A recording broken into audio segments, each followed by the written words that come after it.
Hello class. तो मैं हूं पंकज चौरसिया। स्वागत करता हूं आपके अपने YouTube channel concept lab 9th and 10th में, जहां हर कॉन्सेप्ट को बनाते हैं इजी एंड एग्जाम रेडी।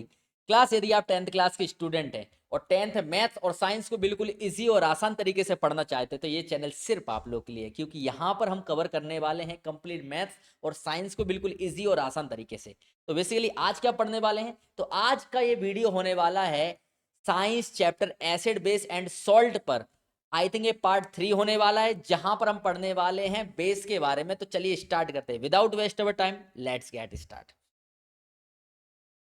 तो सबसे पहले हम समझें कि बेस किसे कहते हैं, है ना। तो ऐसा सब्सटेंस जिसको वाटर में डिसॉल्व करने पर OH नेगेटिव आयन प्रोड्यूस करता है, तो ऐसे सब्सटेंस को हम क्या कहते हैं, बेस। क्या बोला मैंने, तो वो सब्सटेंस जिसको पानी में घोलने पर क्या प्रोड्यूस करता है, OH नेगेटिव आयन पैदा करता है, तो ऐसे सब्सटेंस को हम क्या बोलते हैं, बेस। तो चलिए समझ लेते हैं यहाँ पर। तो बेस किसे बोलेंगे हम, तो the substance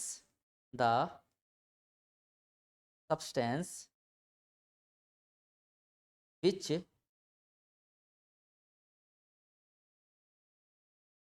the substance which dissolve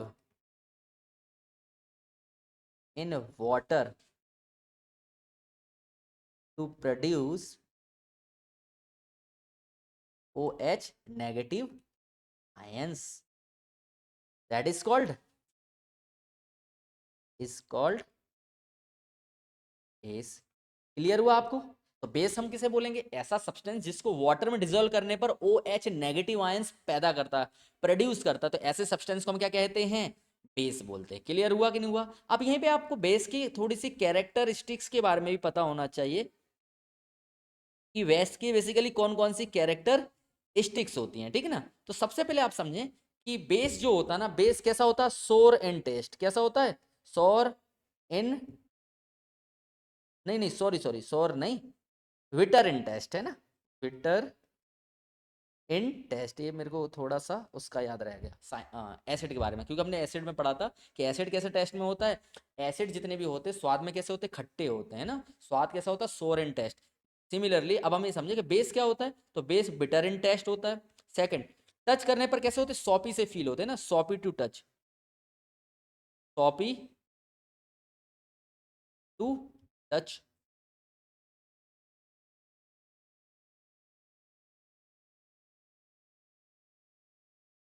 soppy to touch plus इनकी पीएच वैल्यू कितनी होती है, तो इन सबकी पीएच वैल्यू जो होती है वो होती है 8 to 14 प्लस।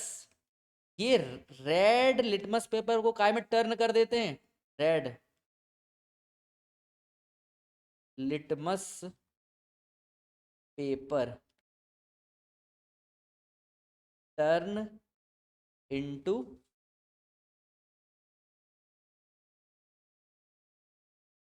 ब्लू। तो आपको ये बात पता रहेगी, ये कैरेक्टरिस्टिक्स अच्छे से याद कर लेना ना, एग्जाम में कई बार पूछा जाता है, कई बार डायरेक्ट क्वेश्चन आते हैं। यदि आप एमपी बोर्ड से बिलोंग करते हैं और यदि आप सीबी से बिलोंग करते हैं तो सीबीएसई के अंदर कहीं से भी क्वेश्चन किसी प्रकार से घूम फिर कर आ सकते हैं, ठीक है ना। तो क्या बोला मैंने बेस के बारे में, कि बेस वो सब्सटेंस होते हैं जिसको वाटर में डिसॉल्व करने पर OH नेगेटिव आयन प्रोड्यूस करते हैं। सेकंड कैरेक्टरिस्टिक्स में क्या देखा, कि जितने भी आपके बेस होते हैं बिटर इन टेस्ट, स्वाद में कड़वे होते हैं, पीएच वैल्यू जो होती है वो 8 to 14 होती है। इसके अंदर यदि हम रेड कलर के लिटमस पेपर को इंसर्ट करते हैं तो ये रेड कलर के लिटमस पेपर को कौन से कलर में कन्वर्ट कर देता है, ब्लू कलर में कन्वर्ट कर देता है, ठीक है। एग्जाम में कई बार पूछा गया ये क्वेश्चन, ठीक है ना।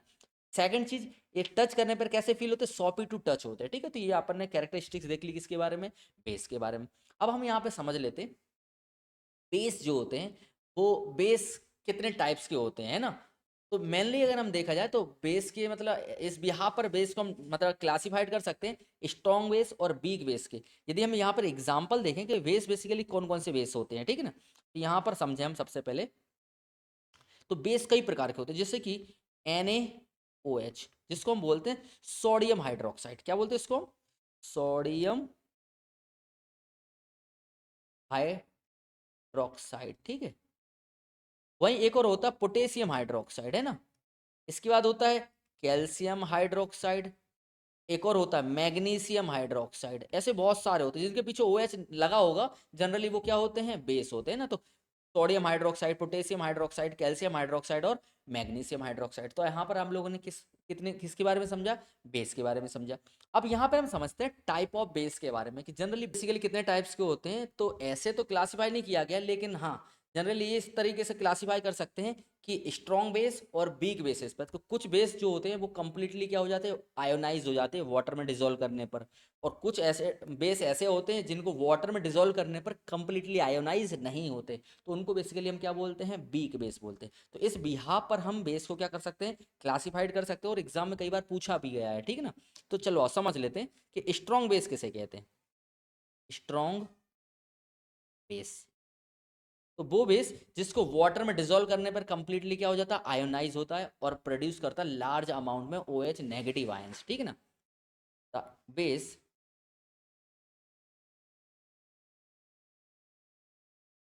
विच dissolve in water, so it completely ionize and produce large amount of OH negative ions. इसके अंदर एग्जाम्पल बेसिकली कौन कौन से हैं, तो एग्जाम्पल समझे। इसका एग्जाम्पल है sodium hydroxide,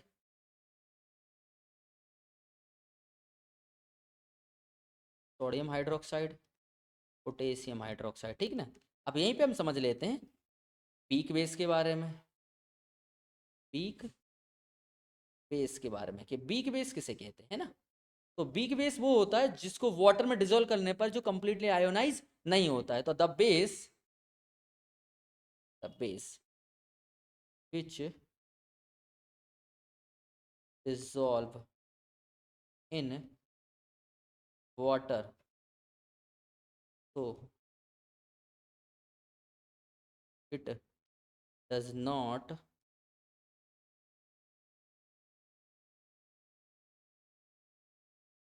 it partially ionize and produce a small amount of OH negative ions. Example का एग्जाम्पल बेसिकली आपका होगा तो कैल्शियम हाइड्रोक्साइड, दूसरा हमारा होता हैगा मैग्नीशियम हाइड्रोक्साइड, और इसके अलावा और भी होते हैं जैसे कि अमोनियम हाइड्रोक्साइड भी होता हैगा, ठीक है। तो ये सारे क्या होते हैं, आपके वीक बेस होते हैं। क्लियर हुआ आपको यहाँ तक।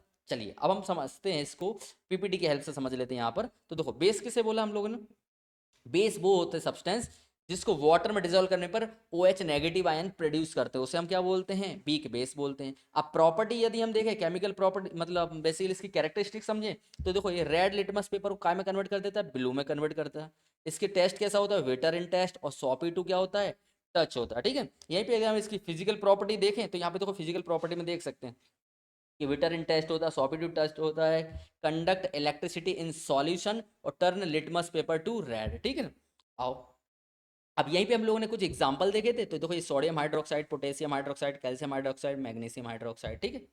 अब यहाँ पे अगर हम समझे स्ट्रॉन्ग बेस और वीक बेस किसे बोलते हैं, तो स्ट्रॉन्ग बेस वो होते हैं जिसको वाटर में डिजोल्व करने पर कंप्लीटली क्या हो जाते हैं, आयोनाइज होते हैं, और ये लार्ज अमाउंट में क्या पैदा करते हैं, OH नेगेटिव आयन। तो उसे बेसिकली हम क्या बोलते हैं, स्ट्रॉन्ग बेस। इसका एग्जाम्पल क्या है, पोटेशियम हाइड्रोक्साइड और सोडियम हाइड्रोक्साइड। अब वही हम बात करते हैं वीक बेस। तो वीक बेस किसे बोलते हैं, जो पार्शियली आयोनाइज होते हैं, यदि हम इसको वाटर में क्या करते हैं, डिसॉल्व करते हैं, और प्रोड्यूस करते हैं क्या, स्मॉल अमाउंट में OH नेगेटिव आयन। तो इसे हम क्या बोलते हैं, वीक बेस। एग्जाम्पल क्या है, तो देखो अमोनियम हाइड्रोक्साइड है ना, और इसके बाद में अपना है calcium hydroxide, magnesium hydroxide. Clear हो गया आपके लिए। चलिए तो ये अब यहीं पे समझ लेते हैं केमिकल प्रॉपर्टी। देखो ये जो बेस होता है ज़्यादा केमिकल प्रॉपर्टी शो नहीं करता है। तो यहाँ पे समझें कि यदि मेटल की रिएक्शन किससे करा देते हैं, बेस से कराते हैं, तो क्या बनाता है, सॉल्ट प्लस हाइड्रोजन गैस। तो यहाँ पे लिखा हुआ है Na2 NO2। ये क्या रिएक्शन शो करता है कि यदि हम जिंक की रिएक्शन किससे कराएं, जिंक की रिएक्शन यदि हम सोडियम हाइड्रोक्साइड से कराते हैं तो ये क्या बनाता है, सॉल्ट। तो सॉल्ट में क्या बनेगा, Na2 NO2 प्लस बनाता है क्या, हाइड्रोजन गैस।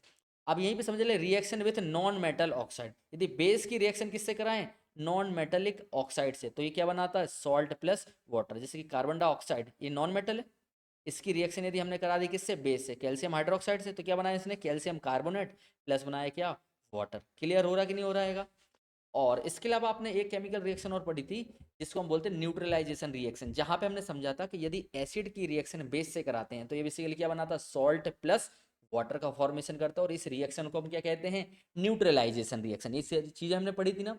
तो न्यूट्रलाइजेशन का मतलब होता है, देखो आपको पता है एसिड के अंदर H प्लस इफेक्ट होता है, वहीं अगर हम बात करें बेस के अंदर, तो बेस के अंदर OH नेगेटिव इफेक्ट होता है। तो यदि एसिड और बेस आपस में कंबाइंड यदि होंगे तो ये इफेक्ट टोटली क्या हो जाता है, कैंसिल आउट हो जाता है, मतलब कुछ भी इफेक्ट नहीं बचेगा। समझ में आ रहा है। इस वजह से हम एसिड की रिएक्शन जब हम बेस से कराते हैं तो पूरी रिएक्शन कैसी हो जाती है, न्यूट्रल हो जाती है। इस वजह से हम एसिड प्लस बेस की रिएक्शन को किस नाम से जानते हैं, न्यूट्रलाइजेशन रिएक्शन। समझ में आया कि नहीं आएगा। चलिए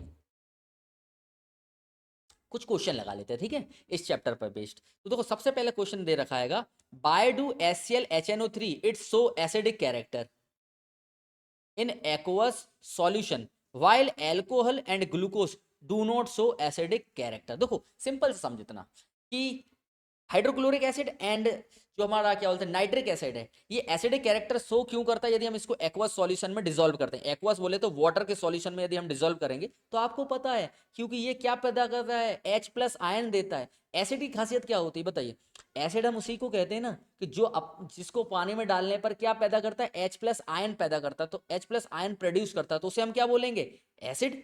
और जिसको वाटर में डिसॉल्व करने पर जो H प्लस आयन प्रोड्यूस नहीं करता तो उसे हम क्या बोलेंगे, एसिड नहीं बोलेंगे। चलिए इधर ही समझ लेते हैं। तो लिखा हैगा यदि हम HCl और HNO3 को सो acidic character in aqueous solution because they ionize in water and produce H plus ions. So this ion are responsible for acidic property, and alcohol and glucose contain hydrogen but do not ionize in water to produce H plus ions, therefore they do not show acidic character। मतलब आप समझा कि alcohol और glucose इनके अंदर H hydrogen तो contain करते हैं लेकिन वाटर में डिसॉल्व करने पर ये H प्लस आयन प्रोड्यूस नहीं करते, जिस वजह से हम इनको एसिड नहीं कह सकते। क्लियर हुआ कि नहीं हुआ।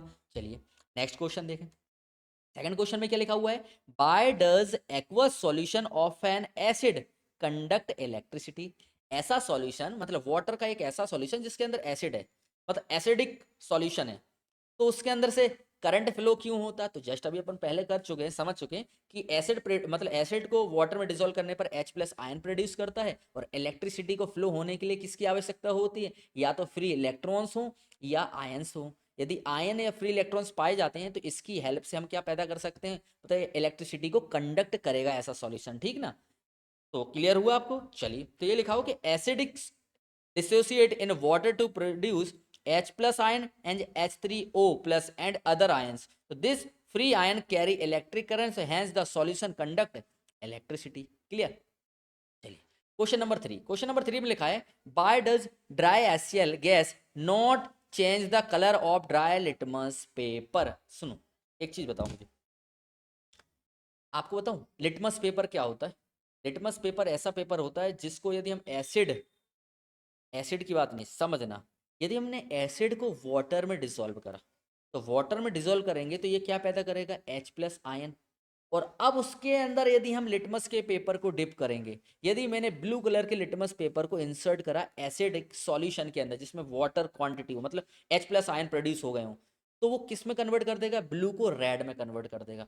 लेकिन अगर आपने केवल प्योर एसिड ले ली जिसके अंदर H प्लस आयन प्रोड्यूस हुए ही नहीं, और उसके अंदर यदि आप क्या डालोगे, एसिडिक मतलब लिटमस पेपर को इंसर्ट करोगे तो फिर उसका कोई भी कलर चेंज देखने को नहीं मिलेगा। मतलब लिटमस पेपर बेसिकली किस बिहाफ पर काम करता है, H प्लस आयन के बिहाफ पर काम करता है। क्लियर हुआ कि नहीं हुआ? चलो आप इसको समझते हैं। तो क्या लिखा है, dry HCl gas does not produce H plus ion. क्या करता है, H प्लस आयन प्रोड्यूस नहीं करते। H प्लस आयन कब प्रोड्यूस करते हैं, जब वाटर में डिसॉल्व हो। ठीक है, तो in the absence of water, water की कमी में acidic behaviour depend on the presence of H plus ion. Dry HCl gas does not show acidity and hence does not change the color of dry litmus paper। Clear हुआ कि नहीं हुआ? बिल्कुल easy और आसान तरीके से चीजें लिखी हुई हैं, मैं आपको समझा रहा हूँ। बस आप इसको पढ़कर बिल्कुल अच्छे से रीड कर लेना भाई, पेन कॉपी लेके बैठा करो, अच्छे से लिखा करो एक एक चीज़ों को, और हाथों हाथ मेरे साथ क्या करा करो, याद करा करो। मैं वैसी सारी चीज़ों को बिल्कुल इजी और आसान और बिल्कुल सिंपल से सिंपल लैंग्वेज में समझाने का प्रयास करता हूँ। ठीक है ना, बस आपको वीडियो में बस बने रहना है भाई। ठीक ना, आपको बहुत अच्छा रिजल्ट आने वाला है इस साल। ठीक है, चलिए अब नेक्स्ट क्वेश्चन लिखा है, why diluting an acid, why is it recommended that कि acid should be added to water not water to the acid. देखो, हाँ भाई ये सुन लेना, ये क्वेश्चन अपने सीबीएसई के अंदर डायरेक्ट क्वेश्चन पूछा गया है आपका, समझ में आ रहा है ना। पेपर के अंदर आई थिंक 2 या 3 साल पहले ये क्वेश्चन पेपर के अंदर डायरेक्ट क्वेश्चन पूछा गया था कि क्यों हम एसिड के अंदर, मतलब क्यों एसिड के अंदर पानी को नहीं मिलाना चाहिए, पानी के अंदर एसिड को मिलाना चाहिए, क्वेश्चन एक पूछा गया था, समझना। अब आप मुझे बताओ कि यदि आप पानी की क्वांटिटी ज़्यादा है तो पानी के अंदर यदि आप एसिड डालोगे तो आपको पता है कि एसिड जब पानी के साथ मिक्स होता है तो क्या पैदा करता है, बताओ बताओ, H प्लस आयन। और आपको पता है H प्लस आयन जो होता है ये बहुत एनर्जेटिक गैस होती है। हाइड्रोजन जो होता है बहुत हीट कंज्यूम करती है, बहुत एनर्जी प्रोड्यूस करता है अपने साथ, मतलब हाइड्रोजन गैस बेसिकली बहुत एनर्जेटिक गैस होती है।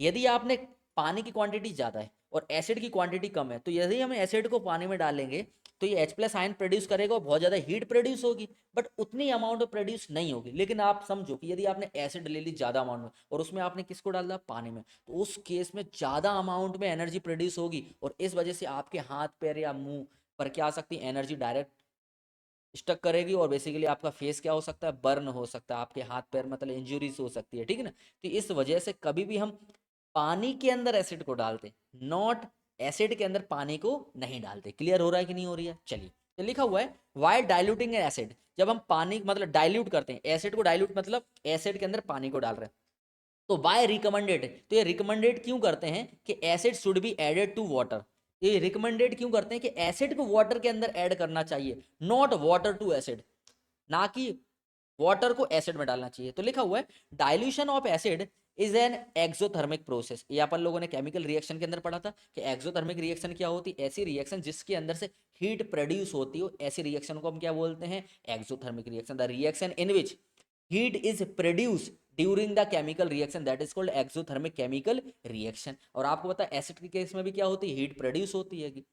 If the water is acid added to acid, so the heat generate may causes the mixture of the splash and which can be dangerous. Therefore, acid should always be added to slowly to water with constant stirring to ensure safety। Clear हुआ कि नहीं हुआ? याद रहे ना भाई, इसको आप अपनी डेली लाइफ में भी देखा करें। ठीक है ना, और ये चीज़ देखो, आप भली पढ़ रहे हैं लेकिन ये चीज़ भली भांति हमारी पेरेंट्स बहुत अच्छे से जानते हैं, हमारी माँ बहुत अच्छे से जानती है ये चीज़। देखा आप लोगों ने, हमारे घर में जब भी एसिड वॉश होता हैगा या हमारे मम्मियों ने घर पे भी कुछ भी मतलब एसिड का वॉश करती हैं या एसिड की हेल्प से किसी को फर्श वगैरह को धोती हैं, तो कभी देखा है आप लोगों ने कि भाई वो एक ढक्कन या 2 ढक्कन लेंगे तो एक बाल्टी लेंगे वाटर के अंदर, मतलब बाल्टी के अंदर बकेट के अंदर वाटर की क्वांटिटी ज़्यादा रखेंगे और इसके अंदर एक ढक्कन को डालेंगे।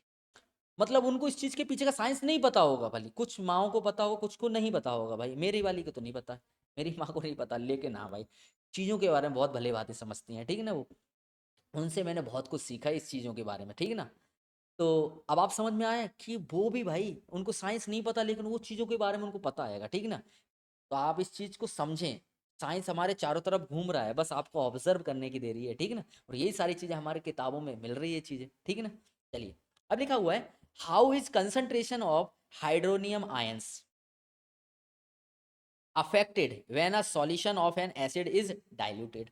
मतलब आप देखो, मुझे एक चीज़ बताओ, यदि आपने वाटर लिया, क्या लिया आपने, वाटर लिया, ये देखो ये बकेट है आपकी, इसके अंदर आपने मतलब इसमें आपने लिया क्या, पानी। ठीक है, आपने यहाँ पे लिया H2O और आपने इसके अंदर डाल दी क्या, एसिड। क्या डाल दिया आपने इसके अंदर, एसिड। एसिड डालोगे तो इसके अंदर क्या पैदा होगा, H प्लस आयन। मतलब आप देखो कि इसके अंदर बेसिकली क्या पैदा हो गया हमारा, H प्लस आयन, कई सारे H प्लस आयन आ गए। अब आप मुझे बताओ कि इसके अंदर यदि मैंने अब और पानी की क्वांटिटी बढ़ा दी, अब क्या करा मैंने इसके अंदर और पानी की क्वांटिटी को बढ़ा दिया, तो आप मुझे बताओ कि अब जो एसिड जो H प्लस आयन है इसकी डेंसिटी क्या हो गई, इसकी डेंसिटी जो पहले इस वॉल्यूम के अंदर इसकी जो डेंसिटी थी वो जो भी रही होगी, लेकिन अब इस सॉल्यूशन के अंदर H प्लस आयन की जो डेंसिटी है वो क्या होगी, डिक्रीज होगी। मतलब जब भी आप डाइल्यूशन करते हैं एसिड का तो जो H प्लस आयन की जो डेंसिटी होती है पर यूनिट वॉल्यूम वो क्या होती चली जाती है, डिक्रीज होती चली जाती है ना। यही चीज क्वेश्चन के अंदर पूछी गई है कि how is concentration of hydronium ions, मतलब H प्लस आयन जो होते हैं यदि जो कंसंट्रेशन ऑफ जो हाइड्रोनियम आयंस होता है अफेक्टेड, किस प्रकार से अफेक्टेड होता है, जब solution of acidic is diluted, यदि हम एसिड के सॉल्यूशन को क्या करते हैं, डाइल्यूट करते हैं, मतलब पानी की क्वांटिटी बढ़ाते जाएं। तो लिखा हुआ है when an acid solution is dilute the concentration of hydronium ion decrease per unit volume, मतलब जैसे जैसे यदि आप पानी डालते जाओगे तो एसिडिक सॉल्यूशन के अंदर हाइड्रोनियम आयन की जो पर यूनिट वॉल्यूम जो कंसंट्रेशन है वो क्या होता चले जाएगी, डिक्रीज। क्यों, क्योंकि acidic strength of the solution decrease and pH value increase, मतलब पीएच वैल्यू बढ़ रही है, मतलब जैसे जैसे डाइल्यूशन करते जाते हैं ना एसिडिक कैरेक्टर कम होता चले जाता है, ठीक ना। समझ में आ रहा कि नहीं आ रही है, तो बस क्वेश्चन के अंदर सिंपल सा क्वेश्चन था, इसके बारे में आपको पता होना चाहिए। क्लियर हुआ आपको कि नहीं हुआ यहाँ तक, तो चलिए, तो यहाँ तक हम लोगों ने इस वीडियो को कंप्लीटली कर लिया हैगा। आई होप आपको यहाँ तक सारी चीज़ें अच्छे से क्लियर आई होंगी। यदि आपको वीडियो अच्छा लगता है तो वीडियो को लाइक शेयर और चैनल को सब्सक्राइब करना बिल्कुल मत भूलिएगा। मिलेंगे हम नेक्स्ट वीडियो में। जय हिंद।